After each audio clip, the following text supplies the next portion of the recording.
Inspirasi hari ini, hidup yang berdampak. Matius 5 ayat 13 dan 14. Kamu adalah garam dunia. Jika garam itu menjadi tawar, dengan apakah ia diasinkan? Tidak ada lagi gunanya selain dibuang dan diinjak orang. Kamu adalah terang dunia. Kota yang terletak di atas gunung tidak mungkin tersembunyi. Bapak Ibu yang terkasih di dalam Tuhan, kita tahu bahwa garam adalah suatu bahan yang penting untuk memasak. Tanpa garam, pasti rasa masakan akan terasa hambar. Ketika kita memasukkan garam ke dalam sayur, pasti rasa sayur akan berubah, bukan garamnya yang akan berubah. Juga ketika kita menyalakan lilin misalnya, lilin yang kecil sekalipun di tengah kegelapan, pasti cahaya lilin akan terlihat, bukan malah ikut menjadi gelap. Itu artinya terang dapat menyinari kegelapan, tetapi kegelapan tidak bisa masuk ke dalam terang. Oleh sebab itu, orang Kristen diibaratkan adalah garam dan terang dunia. Mengapa?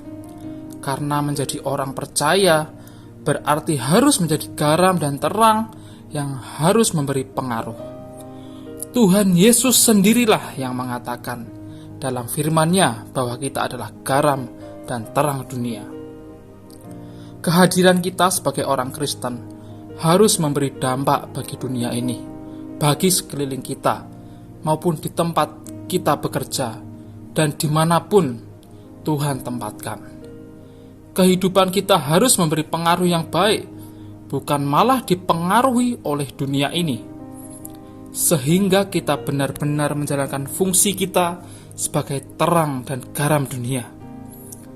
Mari kita memiliki kesetiaan terhadap Allah, dengan setia juga kepada kebenaran firman-Nya, karena setiap kita, orang percaya, adalah hamba Tuhan. Jadi sebenarnya Bapak Ibu Saudara adalah hamba Tuhan yang berprofesi sebagai pengusaha, sebagai pegawai negeri, sebagai karyawan, atau sebagai ibu rumah tangga, maupun sebagai pelajar. Kita adalah hamba-hamba Tuhan. Oleh sebab itu, biarlah kita menjadi garam yang memberi dampak dan menjadi terang yang memancarkan terang kebenaran Kristus dimanapun kita berada. Jika kita adalah seorang pengusaha, maka jadilah pengusaha yang jujur. Jika kita seorang karyawan, maka jadilah karyawan yang bertanggung jawab terhadap pekerjaan. Atau pelajar, jadilah pelajar yang rajin dan patuh. Sehingga dunia akan melihat bahwa kita memiliki kualitas yang baik sebagai pengikut Kristus.